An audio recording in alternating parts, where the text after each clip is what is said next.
ദൈവത്തിൻ്റെ അതിപരിശുദ്ധ നാമം വാഴ്ത്തപ്പെടുമാറാകട്ടെ. JCNDSD അഥവാ യേശുക്രിസ്തുവിൻ്റെ പുതിയ നിയമരക്ഷയുടെ ഉപദേശം എന്ന വാട്സാപ്പ് ഗ്രൂപ്പിൽ, ഫേസ്ബുക്കിൽ നിത്യജീവ മൊഴികൾ എന്ന പ്രസംഗ പരമ്പരയിൽ ഒരു പ്രാവശ്യം കൂടി കടന്നു വരുവാൻ അനുവദിച്ച കൃപാലുവായ ദൈവത്തിന് നന്ദി കരേറ്റുന്നു. അവസരം നൽകിയ അഡ്മിന്മാർക്കും എന്നെ ശ്രവിക്കുന്ന എല്ലാ പ്രിയപ്പെട്ടവർക്കും വീണ്ടും വരുന്നവനായ യേശുക്രിസ്തുവിൻ്റെ അതിപരിശുദ്ധ നാമത്തിൽ എൻ്റെ സ്നേഹവന്ദനത്തെ അറിയിക്കുന്നു. സുവിശേഷം എന്ന പരമ്പരയിൽ ഇന്നും തുടർന്ന് നാം ചിന്തിക്കുന്നു 6-ാം ഭാഗമായി. സ്തോത്രം. ദൈവത്തിൻ്റെ കരങ്ങളിൽ നമ്മളെ തന്നെ സമർപ്പിക്കാം. നമ്മൾ ചിന്തിച്ചു കൊണ്ടിരിക്കുന്നത് മത്തായിയുടെ സുവിശേഷം 1-ാം അധ്യായത്തിൻ്റെ 1-ാം വാക്യത്തെ ആധാരമാക്കിക്കൊണ്ടാണല്ലോ. ഇന്നും അതേ തുടർന്ന് സ്തോത്രം നാം 6-ാം ഭാഗമായി ചിന്തിക്കുന്നു. അതുകൊണ്ട് നാം ഒരു ചതിയിലും അകപ്പെട്ടു പോകരുത്. പൂർണ്ണതയുള്ള ദൈവഹിതം ഇന്നതെന്ന് തിരിച്ചറിഞ്ഞ് എല്ലാറ്റിൻ്റെയും സാരം കേട്ട് നല്ലത് മുറുകെ പിടിപ്പാൻ വളരെയേറെ ശ്രദ്ധിക്കണമേ എന്ന് ഓർമ്മപ്പെടുത്തുകയാണ്. യേശുക്രിസ്തുവിനെക്കുറിച്ച് അബ്രഹാമിൻ്റെ പുത്രൻ, ദാവീദിൻ്റെ പുത്രൻ, യോസഫിൻ്റെ പുത്രൻ, മനുഷ്യപുത്രൻ, ദൈവപുത്രൻ എന്നൊക്കെയും രേഖപ്പെടുത്തിയിട്ടുണ്ട്. എന്നാൽ ഇന്ന് നാം ചിന്തിച്ചു വരുന്നത് യഥാർത്ഥത്തിൽ യേശുക്രിസ്തു ആരാകുന്നു എന്നുള്ളതാണ്. വ്യത്യസ്തമായ നിലകളിൽ പലരും യേശുക്രിസ്തുവിനെ കാണുന്നു എന്നുള്ളതാണ്. തിരുവചനത്തിൽ ഇങ്ങനെ രേഖപ്പെടുത്തിയിരിക്കുമ്പോൾ, വചനം സത്യമാണെന്ന് പറയുമ്പോൾ അതിൻ്റെ പൂർണ്ണത കണ്ടെത്താതെ നാം മുന്നോട്ട് പോകരുത്. അതുകൊണ്ടാണ് എബ്രായ ലേഖനത്തിൽ പറഞ്ഞിരിക്കുന്നത്, യേശുക്രിസ്തുവിനെ കുറിച്ചുള്ള ആദ്യ വചനം വിട്ട് പരിജ്ഞാനപൂർത്തി പ്രാപിപ്പാൻ ശ്രമിക്കുക. പരിജ്ഞാനമില്ലായ്കയാൽ എൻ്റെ ജനം നശിച്ചു പോകുന്നു എന്ന് പറയപ്പെടുന്നു. ശരിയായ യേശുക്രിസ്തുവിനെ വകതിരിച്ച് അറിയുക. ആദ്യ വചനം വിട്ട് പ്രവചന സൂക്തങ്ങളിൽ ഓരോ ഭാഗങ്ങളിലായി ഇങ്ങനെ കൊടുത്തിരിക്കുന്നതിൻ്റെ എൻ്റെ യഥാർത്ഥമായ കാര്യം എന്തെന്ന് പ്രവചനത്തിലൂടെയും യേശുക്രിസ്തു പറഞ്ഞതിലൂടെയും സുവിശേഷങ്ങളിലൂടെയും ലേഖനങ്ങളിലൂടെയും വെളിപ്പാടിലൂടെയും പൂർണ്ണത വരുത്തിയിരിക്കുന്നത് എങ്ങനെയെന്ന് തിരിച്ചറിയുന്നതാണ് പരിജ്ഞാനമെന്ന് പറയപ്പെടുന്നത്. അത് നാം പ്രാപിക്കണം. യേശുക്രിസ്തു അബ്രഹാമിൻ്റെ പുത്രൻ ആകുന്നത് എങ്ങനെയാണ്? എന്തുകൊണ്ടാണ് യേശുക്രിസ്തുവിനെ അബ്രഹാമിൻ്റെ പുത്രൻ എന്ന് പറഞ്ഞിരിക്കുന്നത്? അബ്രഹാം, ഇസഹാക്ക്, യാക്കോബ് തുടങ്ങി ഇങ്ങനെ വംശപാരമ്പര്യപ്രകാരം ആണ് സ്തോത്രം യേശുവിനെ അബ്രഹാമിൻ്റെ പുത്രൻ എന്ന് പറഞ്ഞിരിക്കുന്നത്. യേശു കർത്താവ് തന്നെ ചോദിക്കുന്നുണ്ട്, ഞാൻ അബ്രഹാമിൻ്റെ പുത്രനാകുന്നത് എങ്ങനെ? അബ്രഹാമിനേക്കാൾ മുമ്പേ ഞാനുണ്ട്. സ്തോത്രം. അപ്പോൾ അബ്രഹാമിനേക്കാൾ മുമ്പ് യേശുക്രിസ്തു ഉണ്ട് എന്ന് കർത്താവ് പറഞ്ഞു. അതവർക്ക് വലിയൊരു പ്രശ്നമായി തീർന്നു എന്ന് നമുക്ക് സുവിശേഷത്തിൽ വായിക്കുവാൻ കഴിയും. യേശുക്രിസ്തു പറഞ്ഞത് സത്യത്തിൻ്റെ ആ പൊരുൾ എന്താണെന്ന് അവർക്ക് പലപ്പോഴും ഗ്രഹിക്കുവാൻ കഴിഞ്ഞില്ല എന്നുള്ളതാണ്. സ്തോത്രം. ആയതിനാൽ വളരെ ഗൗരവമായിട്ട് നാം ചിന്തിക്കേണ്ടതായ വിഷയമാണ് യേശുക്രിസ്തു ആരാകുന്നു എന്നുള്ളത്. അപ്പോൾ അബ്രഹാമിൻ്റെ പുത്രനായിരിക്കുന്നത് എന്തുകൊണ്ടാണ്? സ്തോത്രം. വംശപാരമ്പര്യപ്രകാരമാണ്. യേശു പറഞ്ഞു, ഞാൻ അബ്രഹാമിനേക്കാൾ മുൻപേയുണ്ട്. യോഹന്നാൻ എഴുതിയ സുവിശേഷം നാം വായിക്കുമ്പോൾ അവിടെ രേഖപ്പെടുത്തിയിരിക്കുന്നത് ആദിയിൽ വചനമുണ്ടായിരുന്നു, വചനം ദൈവത്തോടു കൂടെയായിരുന്നു, വചനം ദൈവമായിരുന്നു. അവൻ മുഖാന്തരം സകലതും ഉളവായി, അവനെ കൂടാതെ ഒന്നും ഉളവായില്ല. എന്നിട്ടിങ്ങനെ പറഞ്ഞിട്ട് പറയുന്നു, വചനം ജഡമായി തീർന്ന കൃപയും സത്യം നിറഞ്ഞവനായ നിങ്ങളുടെ ഇടയിൽ പാർത്തു. അവൻ ലോകത്തിലുണ്ടായിരുന്നു, ലോകമോ അവനെ അറിഞ്ഞില്ല എന്ന്. അവൻ ലോകത്തിൽ കർത്താവ് ഉണ്ടായിരുന്നു. അതുകൊണ്ട് അബ്രഹാമിനേക്കാൾ മുൻപേ ഞാനുണ്ട്, ലോകസ്ഥാപനത്തിന് മുൻപേ. സ്തോത്രം. അതുകൊണ്ട് അബ്രഹാമിൻ്റെ പുത്രനാകുന്നത് എങ്ങനെയാണ്? അവൻ മുഖാന്തരമാണ് സകലതും ഉളവായത്. അബ്രഹാം പോലും ഉളവായിരിക്കുന്നത് യേശുക്രിസ്തു മൂലമാകുന്നു എന്ന് രേഖപ്പെടുത്തിയിരിക്കുന്നു. അപ്പോൾ പിന്നെ എങ്ങനെയാണ് അബ്രഹാമിൻ്റെ പുത്രനാകുന്നത്? ആ വംശാവലി പ്രകാരം. നിഴലായി അബ്രഹാം നിൽക്കുന്നത്, സ്തോത്രം, നമുക്കൊന്ന് പഠിക്കേണ്ടതുണ്ട്.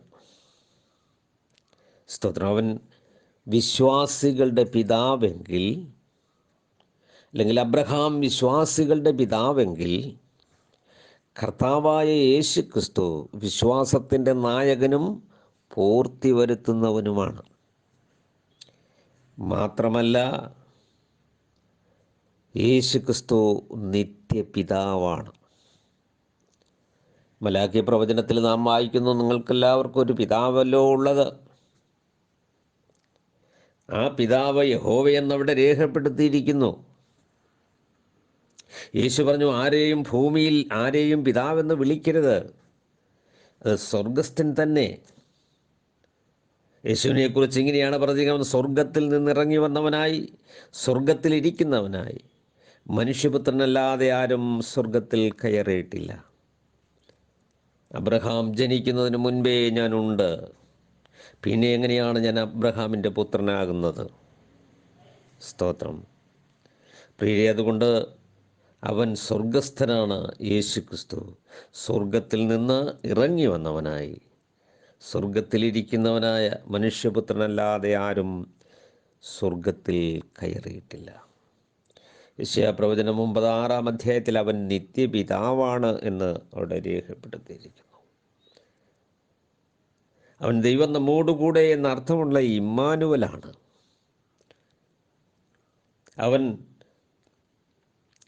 അവൻ സത്യദൈവവും നിത്യജീവനുമാണ്.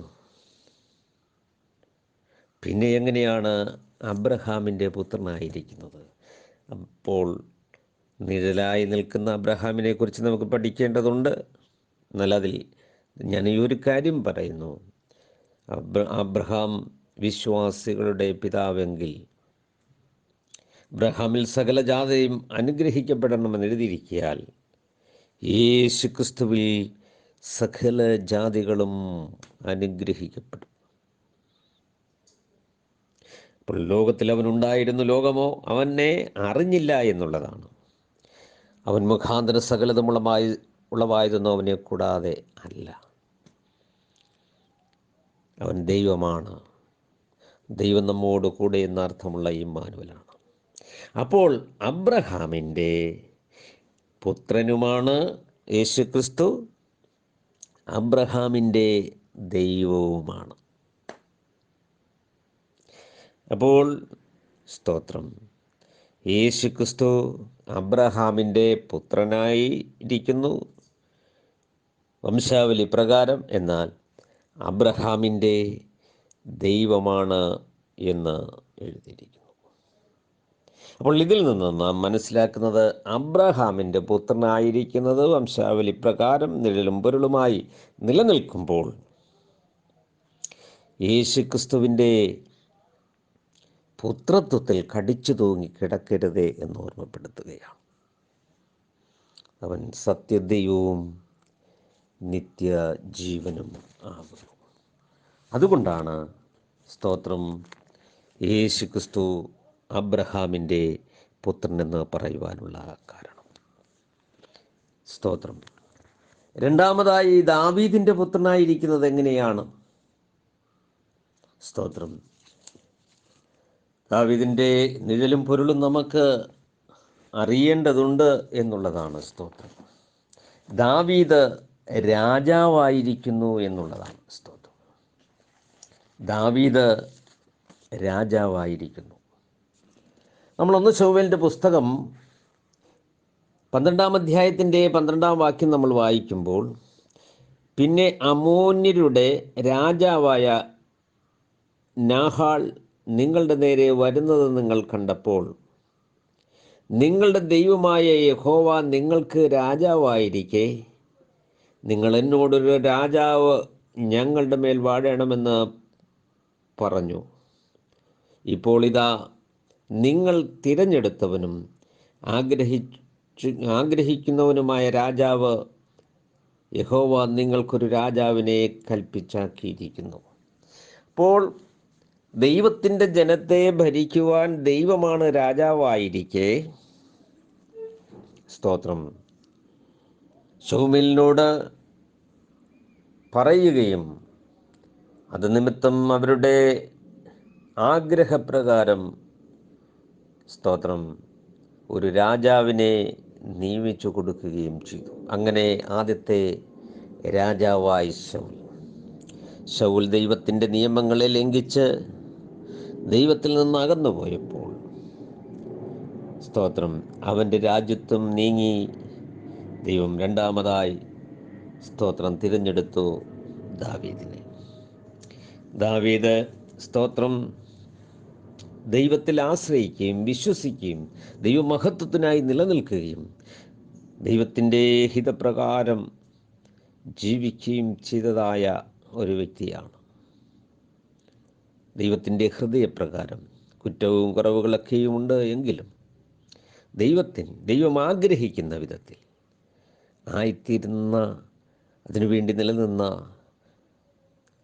ഇളക്കമില്ലാത്ത ശക്തിയുള്ള ഒരു ഭക്തനായിരുന്നു ദാവീദ്. സ്തോത്രം.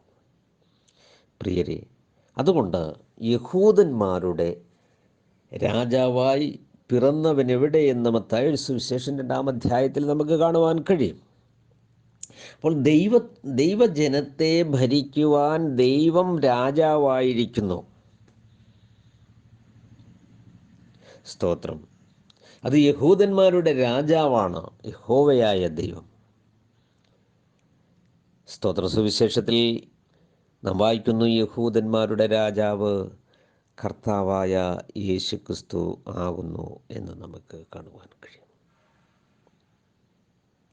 സഖറിയ പ്രവചനം അതിൻ്റെ 14-ാം അധ്യായത്തിൻ്റെ 7 മുതൽ 9 വരെയുള്ള വാക്യങ്ങൾ വായിക്കുമ്പോൾ നമുക്കവിടെ കാണാം, യഹോവ സർവ്വഭൂമിക്കും രാജാവാകും. അപ്പം യഹോവയായ ദൈവം പഴയ നിയമത്തിൽ രാജാവായിരിക്കുന്നു. പുതിയ നിയമത്തിൽ കർത്താവായ യേശുക്രിസ്തു രാജാവായിരിക്കുന്നു എന്നുള്ളതാണ്. സ്തോത്രം. അതുകൊണ്ട് രാജാവിനോട് നിഴലായി നിലനിൽക്കുന്നു, പൊരുളായി ക്രിസ്തു നിലനിൽക്കുന്നു എന്നുള്ളതാണ്. സ്തോത്രം. അതുകൊണ്ട് യേശുക്രിസ്തു യഹൂദന്മാരുടെ രാജാവാണ്. മാത്രമല്ല, അവൻ രാജാതിരാജാവും കർത്താതികർത്താവും നിത്യരാജാവും ആകുന്നു എന്ന് നമുക്ക് പഠിക്കുമ്പോൾ കാണുവാൻ കഴിയും. ദാവീദ് നിഴലായി നിൽക്കുമ്പോൾ, ഒന്ന്, ദാവീദ് രാജാവാണ്, 2, ഇടയനാകുന്നു. പ്രധാനപ്പെട്ട 3 കാര്യം. ദാവീദ് പ്രവാചകനാകുന്നു. യേശുവും യഹൂദന്മാരുടെ രാജാവ് തന്നെ. അവൻ രാജാവായി വീണ്ടും വരും, തനിക്കായി കാത്തു നിൽക്കുന്നവരുടെ രക്ഷയ്ക്കായി. അവൻ ജനിക്കുമ്പോൾ യഹൂദന്മാരുടെ രാജാവായി പിറന്നവൻ എവിടെയെന്ന് ചോദിക്കുന്നു. അവൻ്റെ ശുശ്രൂഷയിൽ അവനെ രാജാവായി അവരോധിക്കുവാൻ അവർ കഠിനമായ പ്രയത്നം നടത്തി. കർത്താവ് മരിക്കുമ്പോൾ അവർ എഴുതി വെച്ചു, അവൻ രാജാവാണ്. ഇനി കർത്താവായ യേശുക്രിസ്തു രാജാവായി വീണ്ടും വരും. നിത്യരാജാവായി അക്ഷയനും അദർശനമായി ഏകത ദൈവമായി പിന്നെയും അവൻ ഭരണം ഏറ്റെടുത്ത് സകലരെയും ഭരിക്കും. അന്നാളിൽ സഖറിയ പ്രവചനം വായിക്കുന്നത് പോലെ 9-ൽ അന്നാളിൽ അവൻ്റെ നാമം ഏകവും അവൻ ഏകനുമായിരിക്കും. അപ്പം യഹൂദന്മാരുടെ രാജാവെന്ന നിലയിൽ ദാവീദ് നിഴലായി നിൽക്കുക, രാജാവിനും ഇടയൻ എന്നുള്ളതായിരിക്കുന്ന നിലയിൽ യഹോവ എൻ്റെ ഇടയനാകുന്നു, എനിക്ക് മുട്ടുണ്ടാകുകയില്ല. ഇടയശ്രേഷ്ഠനായി ഞാൻ നല്ല ഇടയൻ ആടുകൾക്ക് വേണ്ടി തൻ്റെ ജീവനെ കൊടുക്കുന്നു. ഇടയനായും അവൻ പ്രവാചകൻ, ദാവീദൊരു പ്രവാചകനാകൊണ്ട് എന്ന അപ്പോസ്തല പ്രവൃത്തിയിൽ രേഖപ്പെടുത്തിയിരിക്കുന്നു. യേശുക്രിസ്തു പ്രവാചകനിലും വലിയവനായി നാം സ്വീകരിച്ചു പറയുന്ന അപ്പോസ്തലനും മഹാപുരോഹിതനുമായ യേശുക്രിസ്തുവിനെ നോക്കുവിനൊക്കെയും എഴുതിയിരിക്കുന്നു. പ്രവാചകന്മാരിൽ വലിയവനാണ് യേശുക്രിസ്തു. സ്തോത്രം. അപ്പോൾ ഇത് നിഴലായി നിൽക്കുന്നു എന്ന് നമുക്ക് കാണുവാൻ കഴിയും. വെളിപ്പാട് പുസ്തകം 19-ാം അധ്യായം 19-20 വാക്യങ്ങളും തീമോഥെയോസ് 1 6:15 യെശയ്യാപ്രവചനം 62:11 നമ്മൾ വായിക്കുമ്പോൾ സ്തോത്രം, യേശുക്രിസ്തു രാജാവായി നിൽക്കുന്നു. അതുകൊണ്ട് രാജാവായും ഇടയനായും പ്രവാചകനായും പുരോഹിതനായും ഇങ്ങനെ തുടങ്ങി യേശുക്രിസ്തു എല്ലാമായി നിലനിൽക്കുന്നു എന്നുള്ളതാണ്. അതുകൊണ്ട് ആ സ്തോത്രം പാരമ്പര്യപ്രകാരം ദാവീദിൻ്റെ പുത്രനായി യേശുക്രിസ്തുവിൻ പൊരുളായി നിൽക്കുന്നു എന്നുള്ളതാണ്.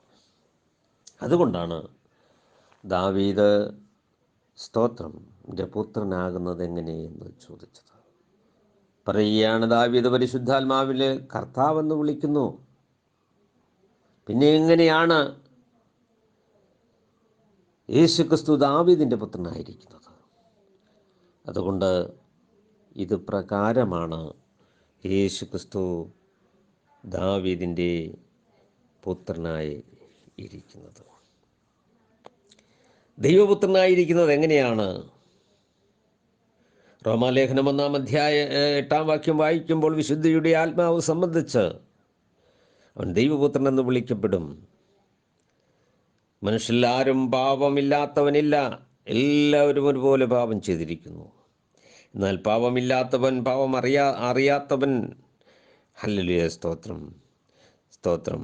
അതുകൊണ്ട് പാപത്തെക്കുറിച്ച് ആർക്കെന്നെ ബോധ്യപ്പെടുത്തുവാൻ കഴിയുമെന്ന് ചോദിക്കുന്നു. അവൻ്റെ ജീവിതം, ജനനം, മരണം ഒന്നും പാപമംഗലമല്ല.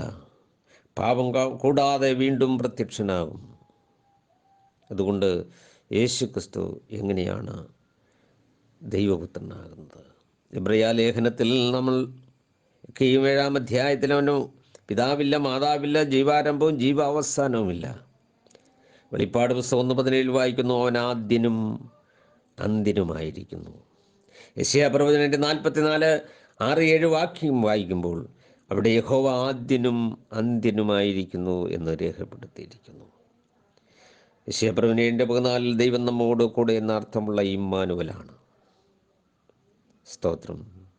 1 യോഹന്നാൻ അതിൻ്റെ 5-ാം അധ്യായത്തിൻ്റെ അവൻ ദൈവപുത്രൻ വന്നുവെന്നും സത്യദൈവത്തെ അറിയുവാൻ നമുക്ക് വിവേകം തന്നുവെന്നും സത്യദൈവത്തിൽ അവൻ്റെ പുത്രനായ യേശു ക്രിസ്തുവിൽ തന്നെയാകുന്നു. അവനാണ് സത്യദൈവവും നിത്യജീവനുമാകുന്നു എന്ന് പറയുന്നത്. സ്തോത്രം. നമ്മൾ ഹല്ലേലൂയ, സ്തോത്രം, യോഹന്നാന്റെ സുവിശേഷം അതിൻ്റെ 8-ാം അധ്യായത്തിൻ്റെ 26 മുതൽ വായിക്കുമ്പോൾ ഉയർത്തിയ ശേഷം ഞാൻ തന്നെ അവനെന്ന് നിങ്ങൾ അറിയുമെന്നാണ്. സ്തോത്രം. അവൻ തന്നെയാണ്, യഹോവ തന്നെയാണ്. സ്തോത്രം. അപ്പോൾ പിന്നെ എങ്ങനെയാണ് യേശു ദൈവപുത്രൻ ആകുന്നത്? അബ്രഹാം ദൈവത്തിൻ്റെ പുത്രൻ, ജോബിൻ്റെ പുസ്തകം ദൈവപുത്രന്മാരുടെ കൂടെ എന്ന് പറയപ്പെടുന്നു. അപ്പോൾ ഇതൊക്കെയും ഹല്ലേലൂയ, സ്തോത്രം, ദൈവത്തിൻ്റെ സ്തോത്രം ആ മഹത്വത്തോട് അല്ലെങ്കിൽ ദൈവത്തോട് കൂടെ അനുരൂപമാകുവാൻ ദൈവം തിരഞ്ഞെടുത്ത വിശുദ്ധിയിൽ ആക്കപ്പെട്ടവരെ ദൈവപുത്രന്മാരെന്ന് വിളിക്കാം. അതുകൊണ്ട് ദൈവം തിരഞ്ഞെടുത്ത് ലോകത്തിൽ സകല മാനവജാതിയുടെയും പാപങ്ങൾക്ക് പരിഹാരം വരുത്തുവാൻ, സ്തോത്രം, മനുഷ്യത്വത്തിൽ ജനിക്കപ്പെട്ട ആ പുത്രത്വത്തെയാണ് ദൈവപുത്രൻ എന്ന് വിളിക്കപ്പെടുന്നത്. മാത്രമല്ല, സ്തോത്രം, എബ്രായ ലേഖനം അതിൻ്റെ 2-ാം അധ്യായത്തിൻ്റെ 14 വായിക്കുമ്പോൾ, മക്കൾ ജഡരക്തങ്ങളോടുകൂടിയവരാകൊണ്ട്, ഫിലിപ്പി ലേഖനം വായിക്കുമ്പോൾ ഒക്കെ നമുക്ക് മനസ്സിലാക്കുവാൻ കഴിയും. ആ ദൈവം എന്ന സമത്വം മുറുകെ പിടിച്ചു കൊള്ളണമെന്ന് വിചാരിക്കാതെ വേഷത്തിലാണ്, മനുഷ്യ സാദൃശ്യത്തിലായി. എന്നാൽ മനുഷ്യനെ പോലെ രൂപസാദൃശ്യവും ജഡവും രക്തവും ഒക്കെയും ജലവും എന്ന് വരികിലും യേശുക്രിസ്തുവിൻ്റെ ജനനം തന്നെ അത്ഭുതമാണ്. സ്ത്രീ പുരുഷ ബന്ധമില്ലാതെ ആത്മാവിൽ ജനിച്ചവനാണ് കർത്താവായ യേശുക്രിസ്തു. അതുകൊണ്ട് മക്കൾ ജഡരക്തങ്ങളോടുകൂടി, അതപ്പോൾ ദൈവം, സ്തോത്രം, പുത്രത്വം മനുഷ്യനോട് താതാത്മ്യപ്പെട്ട് ഇവിടെ വന്നതുകൊണ്ട്, സ്തോത്രം, അവനെ ദൈവപുത്രൻ എന്ന് വിളിക്കുന്നു. അപ്പം ദൈവം പുത്രത്വം സ്വീകരിച്ച് ഇവിടെ ആയിരിക്കുന്നത് കൊണ്ട് അവൻ ദൈവത്തിന് സദൃശ്യനായി തീരുന്നു. അവൻ പാപം ഇല്ലാത്തവനാണ്. ദൈവത്തിൽ പാപമില്ല. ദൈവം പാപം മോചിക്കുന്നവനാണ്. അവൻ പാപം മോചിക്കുന്നവനാണ്. അവനിൽ ജീവനുണ്ട്. ദൈവം മരിച്ച് ഇവരെ ഉയർപ്പിക്കുന്നത് പോലെ അവനിലും തന്നിൽ തന്നെ ജീവനുണ്ട്. ഇങ്ങനെ കുറേ കാര്യങ്ങൾ കർത്താവ് അവകാശപ്പെടുന്നുണ്ട്. അതുകൊണ്ട് ദൈവം പുത്രത്വം സ്വീകരിച്ചതുകൊണ്ട്, ആ പുത്രത്വത്തിൽ സാദൃശ്യത്തിൽ വന്നതുകൊണ്ട് ആണ് ദൈവപുത്രൻ എന്ന് പറയുന്നത്. സാക്ഷാൽ അവൻ സത്യദൈവവും നിത്യജീവനുമാണ്. അവൻ ആദ്യനും അന്ത്യനും തന്നെയാണ്. അവൻ വേഷത്തിൽ മനുഷ്യനായിരിക്കുന്നതാണ്. സ്തോത്രം. 4-മത്, യേശുക്രിസ്തു മനുഷ്യപുത്രനായിരിക്കുന്നത് എങ്ങനെയാണ്? സ്തോത്രം. മറിയയുടെ ഉദരത്തിൽ ഒരു സാധാരണ മനുഷ്യൻ ജനിക്കുന്നത് പോലെ ദൈവം, ഹല്ലേലൂയ, സ്തോത്രം, ഈ ജഡത്തിൽ വെളിപ്പെട്ടു. മനുഷ്യരെ പോലെ, സ്തോത്രം, ഭക്ഷിക്കുകയും പാനം ചെയ്യുകയും ജോലി ചെയ്യുകയും സുവിശേഷം പറയുകയും അത്ഭുതങ്ങൾ ഒക്കെയും ചെയ്യുകയും, സ്തോത്രം, ദൈവത്തിൻ്റെ ഇഷ്ടം നിറവേറ്റുവാൻ തിരുവചനങ്ങളിലൂടെ, പ്രവചന സൂക്തങ്ങളിലൂടെ ദൈവം അറിയിച്ചിട്ടുള്ള തിരുവഴുത്തിൻ പ്രകാരം മരിക്കുകയും അടക്കപ്പെടുകയും ഉയർത്തെഴുന്നേൽക്കുകയും ചെയ്തു. ആയതിനാൽ മനുഷ്യനോട് സമസ്വഭാവം ഉണ്ടായി. ദാഹിക്കുന്നു, സംസാരിക്കുന്നു, പ്രവചിക്കുന്നു, അങ്ങനെ തുടങ്ങി എല്ലാവിധമായ കാര്യങ്ങളും അവനിൽ അടക്കം ചെയ്തിരിക്കുന്നു. സ്തോത്രം. എന്നാൽ അവനിൽ പാപം ഒഴികെ സകലത്തിലും മനുഷ്യപുത്രന്മാരോട് തുല്യനായി തീർന്നു. അതുകൊണ്ട് ഫിലിപ്പി ലേഖനം അതിൻ്റെ 2-ാം അധ്യായത്തിൻ്റെ 6 നാം വായിക്കുമ്പോൾ അവിടെ കാണുന്നത് പോലെ ദൈവം മനുഷ്യനിൽ, അല്ലെങ്കിൽ മറിയയിൽ ഒരു കുഞ്ഞായി ജനിച്ച് വളർന്നു, സ്തോത്രം, 30-ാമത്തെ ശുശ്രൂഷയേറ്റു. കർത്താവിൻ്റെ നിത്യനിയമപ്രകാരം, ഹല്ലേലൂയ, അവൻ മരിച്ചു, അടക്കപ്പെട്ടു, ഉയർത്തെഴുന്നേറ്റു. അപ്പോൾ മനുഷ്യൻ അനുഭവിച്ചതുപോലെ മനുഷ്യർക്ക് ഉണ്ടാകുന്നതായ എല്ലാ അവസ്ഥകൾക്കും അനുരൂപമായി തീർന്നിരിക്കയാൽ അവനെ മനുഷ്യപുത്രൻ എന്ന് പറയുന്നത്.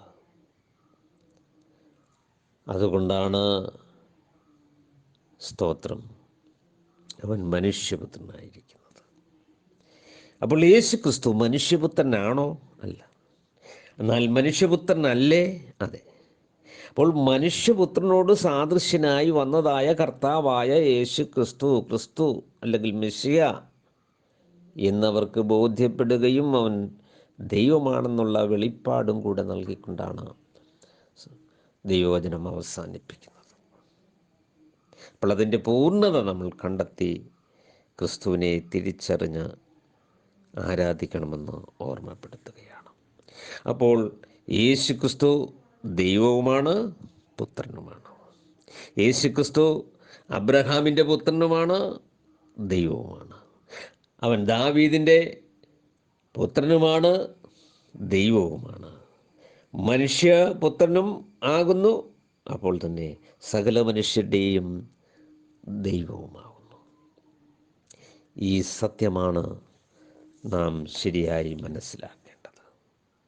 അതുകൊണ്ട് ഏകസത്യദൈവമായ നിന്നെയും നീ അയച്ചിരിക്കുന്ന യേശു ക്രിസ്തുവിനെ അറിയുന്നത് തന്നെ നിത്യജീവൻ.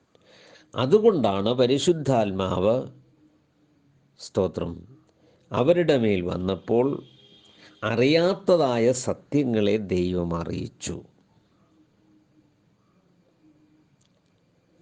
സ്തോത്രം. യോവേൽ പ്രവാചകൻ പറഞ്ഞതുപോലെ സകല ജഡത്തിന്മേലും എൻ്റെ ആത്മാവിനെ പകരും. സ്തോത്രം. ആത്മാവ് പകർന്നപ്പോൾ എൻ്റെ ആത്മാവെന്നാണ്, അത് പറഞ്ഞ പരിശുദ്ധാത്മാവെന്നും ക്രിസ്തുവിൻ്റെ ആത്മാവെന്നും ഒക്കെയും രേഖപ്പെടുത്തിയിരിക്കുന്നു. കാരണം ക്രിസ്തുവിലുള്ളത് യഹോവയുടെ ആത്മാവെന്ന് പ്രവാചക സൂക്തങ്ങളിൽ എഴുതിയിരിക്കുന്നു. യേശു പറഞ്ഞു, ഞാനും പിതാവും ഒന്നാകുന്നു, പിന്നെ നിങ്ങൾക്ക് പിതാവിനെ കാണിച്ചു തരണമെന്ന് പറയുന്നത് എങ്ങനെ? അവൻ സത്യദൈവവും നിത്യജീവനുമാണ്. യോഹന്നാൻ സുവിശേഷം ആരംഭിക്കുമ്പോൾ ദൈവപുത്രൻ എന്ന് രേഖപ്പെടുത്തിയിരിക്കുന്നു. ആ ദൈവപുത്രൻ യഥാർത്ഥത്തിൽ ദൈവമാണെന്ന സ്തോത്രം അതിൽ രേഖപ്പെടുത്തിയിട്ടുണ്ട്. അത് യോഹന്നാൻ വീണ്ടും ലേഖനത്തിലൂടെ അതിൻ്റെ അവസാനത്തിൽ അതിനെ എടുത്തു കാണിക്കുകയാണ്. സത്യദൈവത്തെ അറിയുവാൻ അത് കർത്താവായ യേശു ക്രിസ്തു ആകുന്നു സത്യദൈവം നിത്യജീവനും. അതുതന്നെയാണ് യോഹന്നാൻ 8-ാം അധ്യായത്തിൻ്റെ 26-27 വായിക്കുന്നത്. ഞാൻ തന്നെ അവനെന്ന് നിങ്ങൾ ഉയർത്തിയ ശേഷം. ഇത് കർത്താവ് സംസാരിച്ചത് എന്താണെന്നും മനസ്സിലാകുമെന്നാണ്.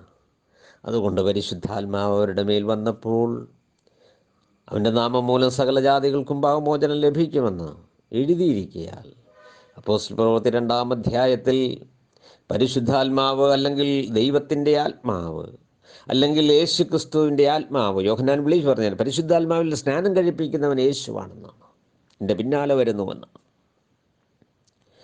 ഈ എഴുതിയിരിക്കുന്നതിൻ്റെ പൂർണ്ണത നമുക്ക് വ്യക്തമായി ഇത് പരിജ്ഞാനത്തിൽ നമുക്ക് മനസ്സിലാക്കപ്പെടുമ്പോൾ അപ്പോസ്തലന്മാർ ആ നാമത്തിനു വേണ്ടി കഷ്ടം അനുഭവിച്ചു, പ്രാണത്യാഗത്തോളം നിന്നു. അവരോട് ദൈവത്തിൻ്റെ ആത്മാവ് അവരുടെ മേൽ വന്നപ്പോൾ നിങ്ങൾ മാനസാന്തരപ്പെട്ട് നിങ്ങളുടെ പാപങ്ങളുടെ മോചനത്തിനായി ഓരോരുത്തരും യേശു ക്രിസ്തുവിൻ്റെ നാമത്തിൽ സ്നാനമേൽപ്പിൻ, എന്നാൽ പരിശുദ്ധാത്മാവെന്ന് ദാനം ലഭിക്കും. അപ്പോൾ ആ ഓർഡർ വിട്ട് ഞങ്ങൾ നിങ്ങളോട് അറിയിച്ചതിന് വിപരീതമായി ആരെങ്കിലും സുവിശേഷം അറിയിച്ചാൽ അവൻ ശപിക്കപ്പെട്ടവൻ തന്നെയാണ്. സ്തോത്രം. കർത്താവായ യേശു ക്രിസ്തു തന്നെയാണ് യഹോവയായ ദൈവം. ഈ സത്യമാണ് നാം തിരിച്ചറിയേണ്ടത്. യേശു ക്രിസ്തു അങ്ങനെ ഒരു നിത്യപുത്രനൊന്നും അല്ല.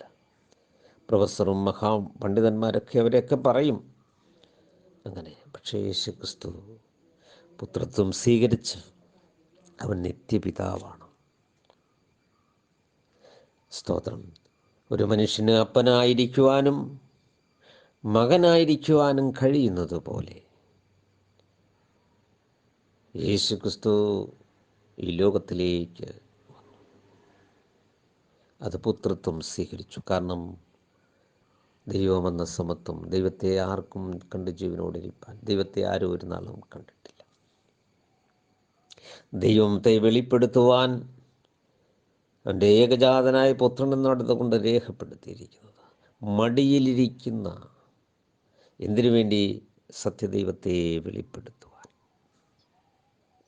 പ്രിയരെ, സത്യദൈവത്തെ വെളിപ്പെടുത്തുവാൻ സത്യം ദൈവം തന്നെ ഈ ഭൂമിയിൽ സ്തോത്രം മനുഷ്യവേഷം ധരിച്ച് സാദൃശ്യത്തിലായി സ്തോത്രം ദൈവിക വ്യവസ്ഥ പ്രവാചകന്മാരിലൂടെ അറിയിക്കപ്പെട്ടതായിരിക്കുന്ന ദൈവത്തിൻ്റെ ആലോചനകൾക്ക് അടിസ്ഥാനമായി അതിൽ നിന്നുകൊണ്ട് തന്നെ അവസാനത്തെ തുള്ളി രക്തം വരെയും കാൽവറിയിൽ നമുക്ക് ഊറ്റുവാൻ കർത്താവായ യേശു ക്രിസ്തു ദൈവമെന്ന സമത്വം മുറുകെ പിടിച്ചുകൊള്ളണമെന്ന് വിചാരിക്കാതെ വേഷത്തിൽ മനുഷ്യനായി സ്തോത്രം ഈ പുത്രത്വത്തെയാണ് നാം ഇവിടെ അബ്രഹാമിൻ്റെ പുത്രൻ, ദാവീദിൻ്റെ പുത്രൻ, മനുഷ്യപുത്രൻ, ദൈവപുത്രൻ, സ്തോത്രം യോസഫിൻ്റെ പുത്രൻ എന്നൊക്കെയും എഴുതിയിരിക്കുന്നത് കാണുമ്പോൾ അതിൽ മുറുകെ പിടിച്ച് പൂർണ്ണത കണ്ടെത്താതെ നിത്യത നഷ്ടപ്പെടുവാൻ ഇടയാകരുതേ എന്ന് ഓർമ്മപ്പെടുത്തുന്നു. ദൈവം നമ്മളെ അനുഗ്രഹിക്കുമാറാകട്ടെ. സത്യത്തിൻ്റെ പരിജ്ഞാനത്തിലെത്തുവാൻ ദൈവത്തിൻ്റെ കരങ്ങളിൽ നമ്മെ തന്നെ ഏൽപ്പിച്ചു കൊടുക്കാം. ദൈവം വാസ്തവമായി ഇടപെടുകയും സംസാരിക്കുകയും ചെയ്യും. ദൈവം ഹല്ലേലൂയ തന്നെ വെളിപ്പെടുത്തട്ടെ. ഈ വ്യക്തിപരമായ വെളിപ്പെടുത്തലിന് വേണ്ടി സ്തോത്രം ഒരു കുഞ്ഞിനെപ്പോലെ നാം തന്നെ ഏൽപ്പിച്ചു കൊടുക്കാം. ദൈവസന്നിധിയിൽ ഏതുമില്ല, ഒന്നുമില്ല, ഒന്നും അറിയാത്തവനെന്നുള്ള നല്ല ദൈവസന്നിധിയിൽ താഴ്ന്നിരിക്കുന്നു എങ്കിൽ ഈ സത്യം നമ്മളെ വെളിപ്പെടുത്തും. പരിജ്ഞാനൽ ക്രിസ്തുവിനെക്കുറിച്ചുള്ള ആദ്യ വചനങ്ങൾ വിട്ട് പരിജ്ഞാനപൂർത്തി പ്രാപിപ്പാൻ ശ്രമിക്കുക. ദൈവം നമ്മളെ ധാരാളമായി അനുഗ്രഹിക്കട്ടെ, ആശീർവദിക്കട്ടെ. പ്രാർത്ഥനയോടെ ഞാൻ എൻ്റെ വാക്കുകൾക്ക് വിരാമം കുറിക്കുന്നു. ദൈവം ഏവരെയും സഹായിക്കട്ടെ. God bless you. ദൈവം നാമം മാത്രം വാഴ്ത്തപ്പെടുമാറാകട്ടെ.